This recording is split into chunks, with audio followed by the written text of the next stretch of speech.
C'est la magique propagande, c'est la magique propagande, c'est la magique propagande, c'est la magique propagande, c'est la magique propagande, c'est la magique...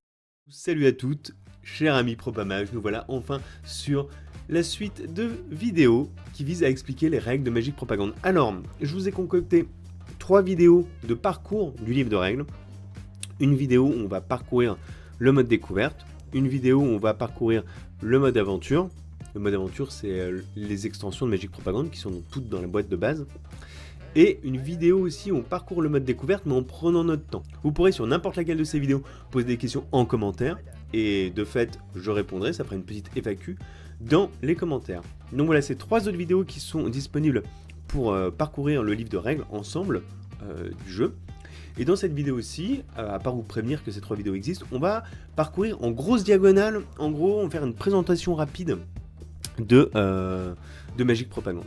Donc c'est parti pour une présentation rapide des règles de Magic Propagande, et si vous voulez apprendre les détails, les exceptions de règles, etc., je vous invite à aller consulter les vidéos où on parcourt le livre de règles. Donc, ça c'est votre première partie, vous allez jouer en mode découverte. Le mode aventure, c'est les extensions. Votre mise en place va ressembler à ça. On va aller en diagonale, hein, je vous préviens, il y a des vidéos longues sur le sujet. Là, c'est un petit rappel, une petite présentation. En gros, votre mise en place va ressembler à ça. Le 4 et le 5, c'est des règles un peu spécifiques qu'on va pas voir ici. Ça, c'est le plateau de Magic City. Donc, dans Magic Propagande, hop là, on va la retrouver ici. Bienvenue à Magicville, la ville des magiciens. Merlin l'Enfumeur, le terrible dictateur de Magicville, sent le vent tourner et abandonne le poste de présimage. Tiens donc.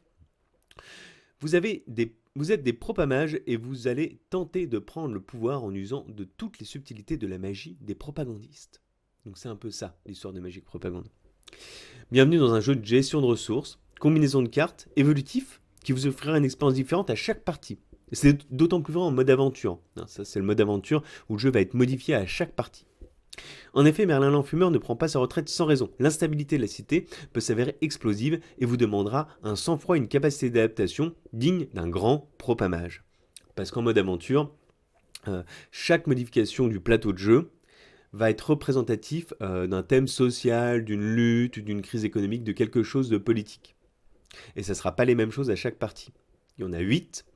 Vous pouvez jouer avec une ou deux, et quand vous jouez avec deux, elles peuvent se combiner. Il y a un grand nombre de combinaisons qui existent. Alors c'est Tipar. Donc vous jouez en mode découverte, pour l'instant. Ça c'est Magic City. C'est la ville.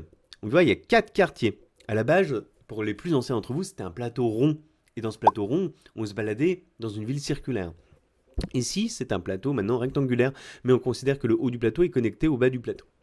Chaque quartier a 2 cases et une pioche qui lui est spécifique. Donc dans chaque quartier, il y aura une thématique qui sera développée. Au paradis fiscal, on va avoir des ressources plus facilement.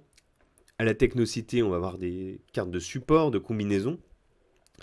Au centre de propagande, on va avoir que des cartes pour récupérer des militants.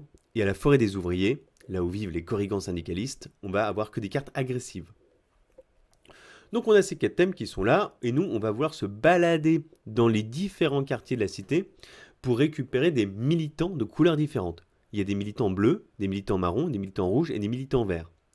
Ils sont associés au quartier dans lequel ils vivent. Ce qu'on veut faire, c'est faire des combinaisons de couleurs. On voit ici, là, chaque quartier a une petite tuile sur son côté où on voit des combinaisons de couleurs de militants. Donc nous, on va aller récupérer des militants dans les différents quartiers pour créer des combinaisons de couleurs qui nous permettent de poser des affiches de propagande dans les quartiers en question.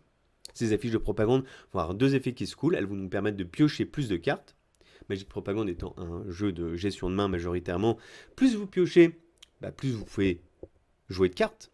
Parce que si vous jouez plus de cartes que ce que vous allez piocher, vous allez finir par vous retrouver dans des tours à vide. Et l'autre effet qui se coule de la fiche de propagande, c'est qu'elle rapporte des points de victoire. Je rappelle, ici, on n'est pas là pour expliquer toutes les règles dans les détails, c'est une présentation rapide. Donc tous les joueurs, toutes les joueuses vont avoir un plateau de propamage, où on gère nos différentes ressources, un petit plateau de militants, où on gère nos militants, un des 4 propamages, et va commencer la partie au centre de rééducation. Hop, ça c'est votre plateau joueur. Ce qu'il faut comprendre en Magic Propagande, c'est que toutes les ressources sont à double tranchant. Vous avez toujours une bonne raison de les utiliser et une bonne raison de les conserver. On verra ça tout à l'heure. Ce qui va se passer, donc vous avez le plateau de jeu. Encore une fois, cette vidéo est un peu chaotique. Rappelez-vous qu'on va découvrir le livre de règles dans l'ordre, dans les vidéos autres, dans les autres vidéos que vous trouvez dans la description ou sur la chaîne YouTube. Donc vous avez fait la mise en place, vous avez votre petit plateau, et tous les joueurs et toutes les joueuses ont 6 cartes en main. Il y a des règles pour que tout le monde draft en gros 6 cartes. Donc chaque joueur va construire sa main de départ de 6 cartes, et en gros ça va se passer comme ça. Il va y avoir 7 tours de jeu, et à chaque tour de jeu, on va faire ces effets-là. Tour de joueur, tous les joueurs vont jouer. Phase de revenu, tous les joueurs vont gagner leur revenu. Et ensuite, phase de Merlin. On avance Merlin sur le plateau. Merlin sert à la fois de compte-tour et à la fois de modification de la case sur laquelle il se trouve. Donc, vous comprenez que c'est assez simple. On va tous jouer notre tour. Et ensuite, on va tous faire notre phase de revenu. Et on va refaire ça 7 fois. Voilà en gros. En essayant de poser des affiches de propagande. Il y a d'autres systèmes de score, mais pour l'instant, ce qui nous intéresse, c'est ça. Le tour d'un joueur se décortique de la façon suivante. On va pouvoir se déplacer, activer l'effet d'une case ou piocher. C'est bien important de comprendre qu'on ne peut pas activer l'effet de la case avant de se déplacer. Il y a un ordre. Par contre, on peut jouer des cartes, comme c'est écrit, jouer des cartes n'importe quand pendant notre tour. Donc je peux jouer des cartes avant le déplacement, puis après mon déplacement, puis après l'effet de la case. Tant que j'ai pas pioché, c'est bon. La phase de pioche signe la fin de mon tour. Donc c'est pas un jeu simultané, on va jouer chacun de notre tour des cartes. Il y a des cartes qu'on peut jouer pendant le tour de l'adversaire, comme des éphémères à Magic, bien sûr. On voit qu'il y a 4 types de cartes, une par quartier, qui ont un sceau.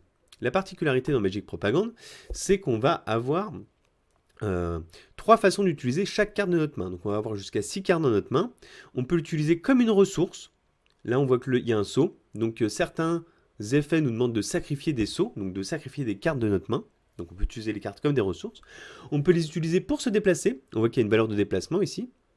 Donc chaque carte, dans chaque pioche, il y a une façon de se déplacer différente. Donc, on va pouvoir les utiliser pour se déplacer. Ou pour leurs effets. Alors pour leurs effets, l'effet est toujours dans l'encadré. On ne va pas venir sur la description des effets dans cette vidéo. On explique juste en diagonale.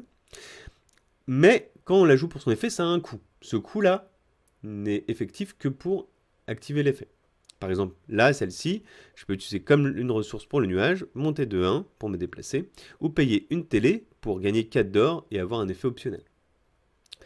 Voilà, c'est simple. Quand j'utilise une carte pour un des 3 effets, donc soit comme une ressource, soit pour me déplacer, soit pour son effet principal, elle est défaussée, je ne pourrai plus l'utiliser pour les autres. Donc c'est un gros jeu de gestion de main. Ça va être vraiment le cœur du jeu, ça va être de la gestion de main. Donc là, on voit plusieurs exemples. Dans le livre de règles est assez long parce qu'il y a beaucoup d'exemples pour une même situation. Parce qu'on va être sûr que vous ayez compris. Vous voyez, on vous explique comment est construite une carte. Ensuite, on vous donne 1, 2, 3 exemples de jeux de cartes.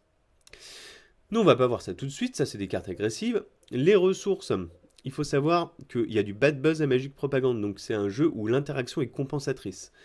Lorsqu'un joueur vous agresse, il va vous prendre des ressources. Et vous allez recevoir du bad buzz en échange, qui est une forme de ressource un peu tricky. C'est une forme de ressource qui ne sera pas tout de suite l'équivalent de ce que vous avez perdu, mais qui vous permettra de rebondir dans la partie. Il n'y a pas d'agression punitive brute. On avance, voilà. Donc chaque joueur, chaque joueuse va pouvoir jouer des cartes, donc on vient de voir, on joue des cartes, se déplacer, donc on se déplace dans la ville de Magic City. Tac, tac, tac, on monte, on descend, on peut aller à droite, à gauche. Chaque case a des effets spécifiques, qui sont souvent gagner des ressources, sauf les 2 cases là, qui ont des effets vraiment spéciaux. On se balade sur le plateau. Hop, ensuite on active l'effet de la case sur laquelle on se trouve. Par exemple, ici, hop, gagner 4 d'or, je gagne 4 d'or. Et maintenant, je joue des cartes, je me déplace ici, je gagne 4 d'or. Et quand j'ai fini de jouer, c'est la fin de mon tour, je piocherai 2 cartes dans le quartier dans lequel je me trouve. Donc là, le quartier bleu du paradis fiscal. Si j'ai des affiches de propagande dans d'autres quartiers, je pourrais piocher des cartes supplémentaires. C'est ce qu'on disait tout à l'heure. Les affiches de propagande permettent de piocher plus de cartes. Donc quand on débute, c'est bien de se focus sur les affiches de propagande pour pas être à court de cartes et pouvoir quand même faire des bons tours jusqu'au bout de la partie. Donc une fois que j'ai fait ça, je me suis déplacé dans le quartier, j'ai joué des cartes, j'ai activé l'effet de la case, je vais piocher. C'est au joueur prochain de le faire. Le prochain joueur va faire son tour aussi. On va voir qu'il y a quelques cartes. Hop là, on fait une petite aparté. Pouf, pouf. Il y a quelques cartes qui permettent de agresser les joueurs pendant leur tour. Alors c'est pas votre tour de jouer, c'est les tours des autres, et vous allez quand même pouvoir les agresser. C'est les cartes avec les petites mains ici, c'est des Korrigans.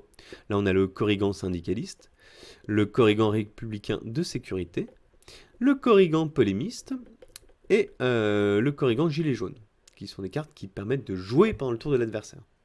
Il y a d'autres cartes qui permettent de jouer pendant le tour de l'adversaire, donc ça c'est des cartes agressives. On va agresser les joueurs pendant leur tour. Donc il y a aussi les 49-3 magiques qui peuvent être joués pendant le tour des autres joueurs, qui sont des cartes pour se protéger des agressions. Mais aussi ça peut jouer pendant son propre tour. Donc si on vous agresse et que c'est pas votre tour, vous pouvez quand même vous protéger. Mais c'est sans compter... où est-elle? C'est sans compter, dis-je, sur la motion de ceinture qui permet de faire tomber le bouclier. C'est un contre-contre. Donc voilà, c'était pour vous donner ce petit détour sur les cartes, c'était pour vous donner une petite idée des dynamiques. Les joueurs et les joueuses vont, les joueuses quoi, vont pouvoir jouer leur tour, se déplacer, jouer des cartes, activer des effets de case. À la fin, ils piocheront des cartes. Ils vont tous faire leur tour de jeu, mais dans certaines situations, on va pouvoir jouer pendant le tour des autres. Voilà, ça vous donne... L'idée de cette vidéo, c'est de montrer un peu l'esprit, la dynamique d'une partie de Magic Propagande. Donc voilà, une fois que tous les joueurs ont joué leur tour, il y a une phase de revenu. On va l'expliquer brièvement. Paf, phase de revenu. On voit qu'ici, on aura une jauge importante. Ça sera notre jauge de médiatisation. C'est une ressource comme les autres.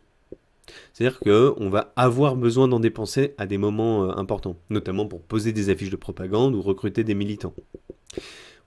Difficile de faire une campagne électorale sans passer à la télé. Donc on dépense de la médiatisation pour occuper le champ médiatique. Mais il y a 4 paniers. Plus on a en stock une réserve de médiatisation, et plus on va être financé, plus on va être aidé, et plus on va avoir du monde derrière nous. Les paliers sont 0, 3, 6, 9. Et au-dessus, on voit qu'il y a 4 tuiles qui permettent de gagner des ressources.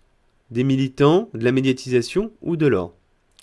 C'est les paliers du dessous qui vont activer nos ressources. Par exemple, si je suis sur le 3, deuxième palier, j'active les 2 premiers. Si je suis sur le 2, j'active que le premier. Je gagnerai un militant et une télé. Si je suis sur le 7, paf, j'active les 3 premiers. Je gagnerai 3 d'or, 2 télé et un militant. Et ça jusqu'à 11. Et après, quand on est à 11, au lieu de gagner, si on doit gagner des télés, à la place, on gagnera du bad buzz. Ce qui est un bonus. Donc voilà, on voit que il y a toujours cette idée de dépenser des ressources pour progresser dans la partie, mais dans une certaine mesure. Ça retranscrit assez bien l'état d'esprit du jeu. La phase de Merlin, on avance Merlin, il modifie la case sur laquelle il se trouve et il met fin à la partie une fois qu'il arrive en bas. Et voilà, en gros on a vu l'état d'esprit du jeu. Vous avez les tours des joueurs, donc on joue des cartes, quand on veut pendant notre tour, déplacement, activer l'effet de la case, pioche. Ensuite, une fois que tout le monde a fait ça, il y a la phase de revenu. On va gagner nos revenus. Voilà. Et ensuite, la phase de Merlin. Et on recommence ça 7 fois. Et à la fin de la partie, celui qui a le plus de points remporte la partie. Il n'y a pas que les affiches de propagande qui rapportent des points.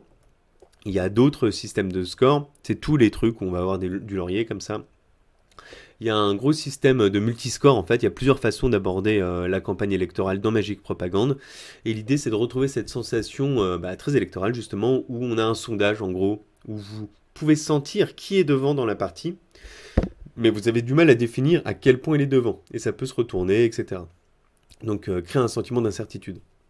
Donc voilà, on va s'arrêter là. Pour cette vidéo de présentation, vous avez un peu les bails, vous avez l'idée générale de la partie.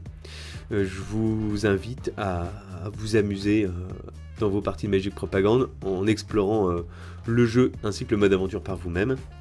Il y a donc 3 vidéos présentes sur cette chaîne YouTube et dans la description de cette vidéo qui permettent d'aborder le livre de règles avec une assistance, c'est-à-dire avec moi, qui vais page par page lire un peu le livre de règles, vous expliquer les règles, reprendre des exemples, voilà, on va voir ça ensemble.